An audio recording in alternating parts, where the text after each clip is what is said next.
सवात मालम जबा की ताज़ा तरीन जानते हैं, वहाँ मौजूद अपने नुमाइंदे माजिद तनोली की ज़बानी। जी माजिद, बताइएगा इस टाइम आप कहाँ मौजूद हैं और क्या सूरत हाल है? अस्सलामुअलैकुम डॉक्टर साहब, कैसे हैं डॉक्टर साहब? ये मालम जब्बा के लाइव मनाज़र हैं और ये देखें गाड़ियाँ नीचे फंसी हुई हैं सारी, और कुछ गाड़ियाँ डूबी हुई हैं और पता नहीं चल रहा कि कौन सी गाड़ी किधर है। ये देखें सर, ये मालम जब्बा के लाइव मनाज़र। ये कल शाम 4 बजे बर्फ़ स्टार्ट हुई है और अभी तक ये मुसलसल बारिश हो रही है, मुसलसल बर्फ़ हो रही है। ये देखें, ये 4x4 गाड़ियाँ हैं, ये देखें, और ये लेवल रखी हुई है, साथ साथ ये सफाई कर रहे हैं। ये देखें, मैं माजिद तनोली आपको ये लाइव मनाज़र दिखा रहा हूँ मालम जब्बा से। डॉक्टर अतीक चांद के रेफरेंस है और आस न्यूज़ के प्लेटफॉर्म से।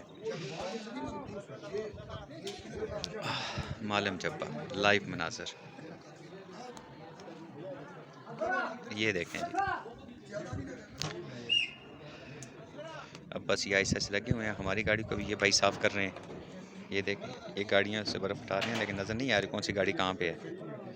ये देखें, ये देखें। जी बहुत बहुत शुक्रिया माजिद तनोली।